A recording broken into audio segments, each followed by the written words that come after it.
Welcome to the IDEEA podcast, a channel for the IDEEA Hospitality Investment Forum, which is an annual gathering for the hospitality investment community in Eastern Europe. Tune in to insightful conversations between the IDEEA team and hospitality investment leaders and innovators across Europe. And now, let's dive right into today's episode. Today with me, I have a great guest. He's Marc Finney. He's head of hotels and resort consulting for hotels in London. And I have to say, it's pretty amazing to talk about having IDEEA in Greece and having a real in-person event once again. So I haven't seen Marc for quite a number of years now because of the COVID. And Marc, I have to say, it's really great to see you. Not as much as in person, and I'm looking forward to seeing you in Greece. But tell me, how are you? Very good, thank you, and thank you for the introduction. And yeah, very much enjoying being back in circulation and getting out and about and visiting and meeting people again. So it's a real pleasure to be here today. So thank you for organising this. Marc, thank you so much for joining us. I want to start with a really hard question. We know times are challenging. We just passed COVID, we have war in Ukraine, in Europe, and it seems inflation and recession are really knocking on the door. So if you would have a client coming to you saying he or she wants to invest 25 million euros, what would be your recommendation? Well, I'd say, first of all, thank you very much for letting me spend your money for you. So I think that's always a pleasure to have somebody else's money to spend. But I think what I'd be wanting to do is sit and think very carefully about the different range of opportunities that the region that we're talking about offers. And it is a big region with a lot of varying um, opportunities, both in terms of the development levels of the individual countries that make up the region, but also in terms of the range of types of products that one might look at. So, for example, you've got city centre hotels, you've got resort areas by the coast and inland as well. So, there's a lot of different opportunities. So, I'd like to sort of look at those individually and maybe assess those carefully before I committed to it. But certainly, if I was looking at city centres, countries like maybe some of the slightly bigger countries like Poland and Romania would be obvious targets. And I look at when I track the data of how hotels are doing across Europe. Markets like Warsaw and Bucharest seem to be recovering slightly quicker than some of the others. But I wouldn't also rule out opportunities in the resort sector. And there's quite a lot of money out there looking at resorts at the moment, which didn't used to ever really consider resorts. So if I turn my mind back 5 years, resorts was something very difficult to get people to be interested in. But now they are, and now they're understanding that people do spend a lot of their time at leisure, and people spend good money on their holidays. And so there is opportunities in the leisure sector, and I would certainly imagine countries like Greece and Croatia and Montenegro, these countries with good, strong coastlines and good accessibility, would certainly be areas that we'd be looking at as well. And the other thing that I would want to look at with this funding is whether a direct investment into the real estate is the right thing, or whether I might be looking at some operating companies that have got a foothold in the industry in that area. Maybe a small up and coming management company that has got a number of contracts and is looking to expand. I think that might also be an interesting place. So I'm probably not giving you a completely clear answer, but what I would say is there's a lot of opportunities to consider before we dive into any individual investment. If you think about the hotel sector, it's always two businesses. I always tell people when you go into the hotel business, you're in two businesses. You're in a real estate business and you're in an operating business. And if you buy a great property but you run it badly, it will still not make money. And similarly, if you buy a terrible property but you run it really well, you might be able to make some money. So it's important to have a good interrelation between the operators and the real estate. And certainly, I see some great opportunities with young up and coming operating companies that maybe are getting a foothold in the region, and you can get a bigger footprint more quickly through a management company than you could if you have to own every brick that you operate from. Well, do you think those companies will be disruptors in the future? Yes, I do think they can, and if we cast our mind back, some years ago, a lot of people would make bookings directly with the hotel or through one of the brand websites. Nowadays, there are a lot of anybody who has a phone or access to a computer or any other kind of device can book any hotel anywhere in the world. So it's started to occur that the brands who used to own the customers no longer own the customers, and who owns the customers now are more the very large OTAs like Booking.com, Last Minute, Expedia, all of these various companies. And so what's happening now is that people will be able to book directly, and maybe if they're going to a particular location, they will see all of the hotels available rather than having to go to 10 different websites of individual brands in order to find the hotel that they eventually want to stay in. Mark, it seems that investors' perspective has changed from pre-COVID times. Pre-COVID, when I would talk to investors, 95% of global ones would look to invest in city hotels, prime location, prime market, 120 plus rooms. And a couple of months after COVID started, for the first time, actually, I've heard different interest from the investment side. Some were looking at the leisure hotels, some were looking at the city hotels, and still thought that that market will come back first.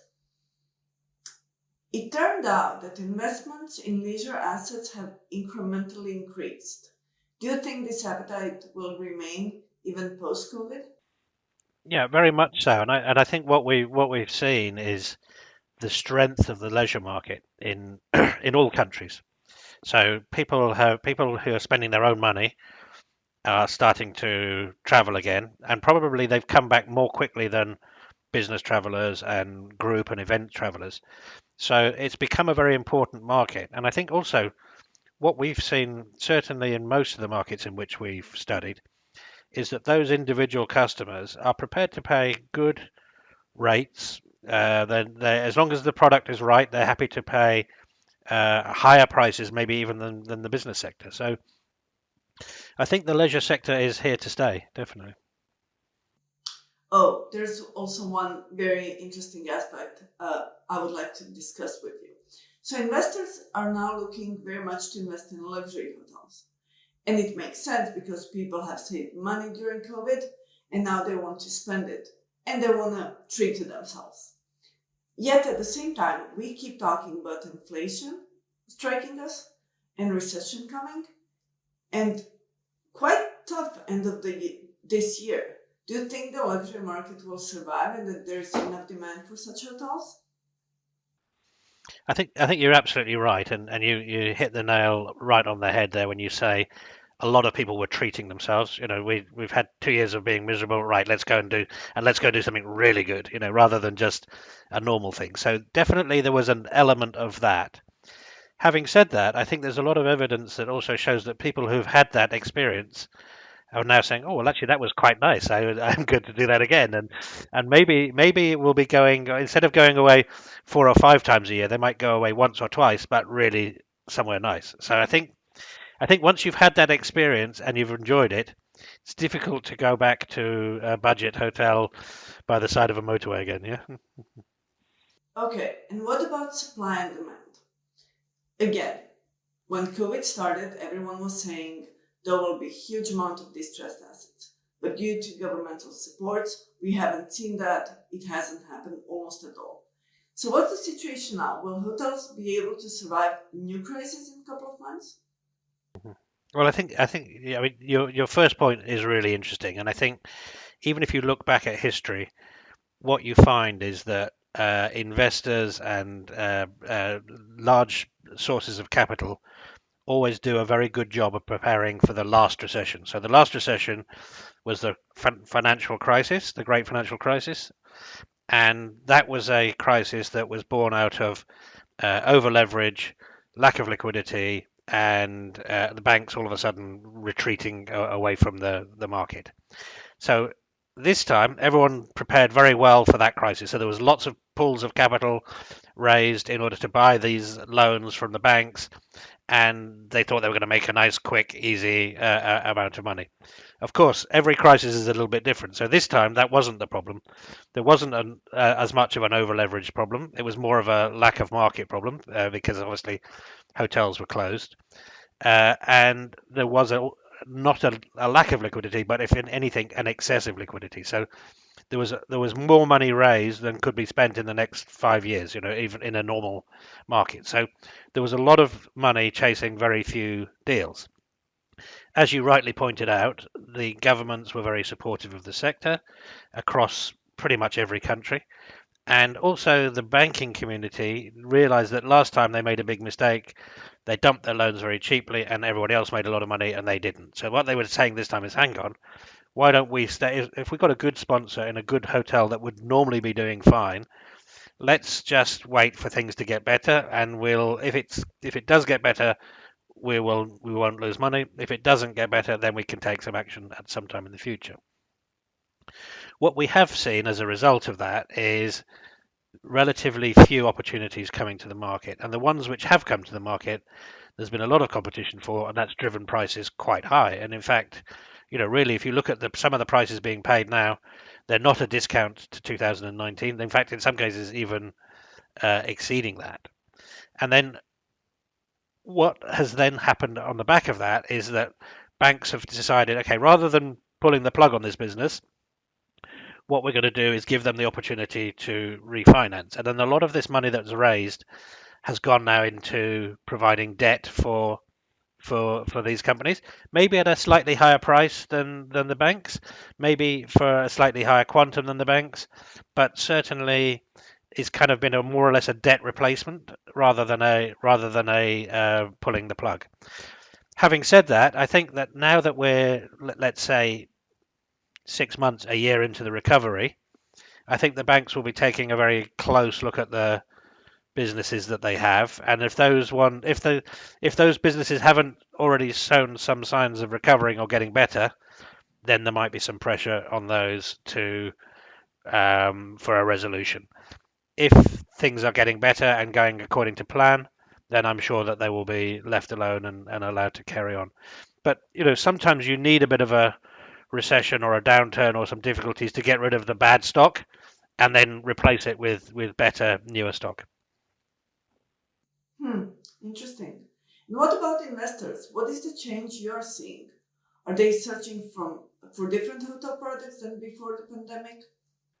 I think the market is better balanced now. It used to be, as we said earlier, everyone wanted business hotels, nobody wanted leisure. Now there's a little bit more of an even mix, and if you've got a good quality leisure hotel, you have a market now, whereas before it was always difficult, however good quality you were. What I am seeing in city centres is an acceleration of some trends that we were already seeing a little bit beforehand. So, for example, the extended stay, apart hotel, service apartment market is was already growing pre-pandemic, and I think we've seen an acceleration of that growth. We've also seen some of these kind of hostel hotels or like these Japanese pod capsule hotels. I've definitely seen an increase in interest in those in city centres. So I would say it's more niche products that have seen an acceleration. And a lot of those trends were already there before the pandemic, but the pandemic has definitely accelerated the growth of those kind of slightly niche, slightly unusual products, but still within the broader hospitality sector. Oh, there's one so important topic, and that's ESG and sustainability. So, tell me, how many hotels are coming to you and looking to increase their sustainability level in real estate or operations? And what do you suggest to them to be their first step? I would say every owner at the moment is very concerned about uh, E, S, and G, but mostly E and S of that. So the environment and the social is becoming very important, and many of them have realised that and tried to get on with it anyway. Others have been dragged to it really because of the we've all seen, for example, companies just abandoning Russia with many hundreds of millions invested simply because it's no longer acceptable. And if people don't leave, if people are not seen to be socially responsible, then the customers around the rest of the world will not follow them. So if you are not following sound environmental and social practices, you will very soon find you have no business, and if so, it will be very limited. Also, throughout the investment community, starting primarily with institutions, but also coming down into individual purchasers, have now realized that if they don't have a product that meets sound environmental principles, then nobody's going to buy it from them, because a lot of these new funds that are being raised with very strict criteria, and they won't be allowed to invest in products that don't meet that criteria or which can't be made to meet that criteria. So we're seeing, we started off 20 years ago with, okay, put your towel on the floor, we won't wash it, and then that's got slightly. Sorry, let me just turn that phone off. So started off with the towels, which is a very easy one. Then we start seeing people moving towards maybe not having single-use plastics, maybe not having plastic straws, maybe not having the little individual portions of butter. Then maybe moving on into areas like bulk amenities, so you have the soap bottle rather than individual pieces. So these kind of things are, I would say, the low hanging fruit, the things that everybody can do. And then the next phase after that is looking at where do you buy your electricity from? Is that a sustainable the company that you buy it from? Is it making it with gas, or is it making it with wind, or some more sustainable thing? So and actually, if you think about it, if you source your energy from a renewable supplier, then it doesn't really matter if you use a little bit too much energy because it's being reasonably sourced and sustainably produced. So I think that this is the next phase that we're going to see. Already we're seeing with new developments, a lot of local authorities and municipalities are insisting on these things before they allow you to have permission to build a hotel. So I think new products generally are very good, and we've seen a few examples here in the UK recently of lifetime net zero carbon hotels, and so that's very good. There is a tendency towards trying to convert rather than completely new build, because again, that is more 40% of the carbon in a hotel is in the building construction. So if the structure is already there, obviously it's more efficient to do that. There's also a big program on reducing waste, and I think that hotels are quite wasteful, both in food and beverage and in other aspects. So the more we can cut back on waste, I think that's a big area as well. But certainly, investors are starting to not buy properties unless they meet certain criteria. I think we're finding customers more and more. Actually, Colliers is just doing a piece of research at the moment where we've contacted the 100 largest companies in the UK and asked them if they have a policy on where their employees are allowed to stay. Is there any ESG data? So we haven't got the results of that yet, but I'm suspecting that a lot of those big employers are already saying, if the hotel doesn't meet this standard, we're not going to stay there. And certainly governments and local authorities are already doing that. So I think we're going to find that if you don't follow these principles, you'll have no customers, no investors, and very soon no business. So I think it's something which is not avoidable, and anyone who thinks they can avoid it is going to have a big problem. Oh, yeah, and I believe that great step forward would happen if banks would restrict their loans to non-green hotels or offer green premium for those that have sustainability, either technology or even certification for the hotel. Yeah, and it's interesting because there's a lot of talk in the investment community now of, is it a green premium or a brown discount? So in other words, do you pay more because it meets the criteria, or do you pay less because you need to then invest the money to bring it up to standard? And I think we're seeing evidence of both of those. Mark, do you plan to join IDEA? And why do you think it is valuable to attend? Well, Definitely I intend to be there, so I'm looking forward to being there. And I think people should attend for many reasons. One, we're in very uncertain times. It's funny because uncertain times used to mean small things here and there. Uncertain times now means big things. Pandemics, wars, all sorts of things happening. Inflation, which everyone has almost forgotten about. I'm old enough to remember inflation of 20%, so it's not frightening for me. But a lot of people have their whole lives without this kind of inflation.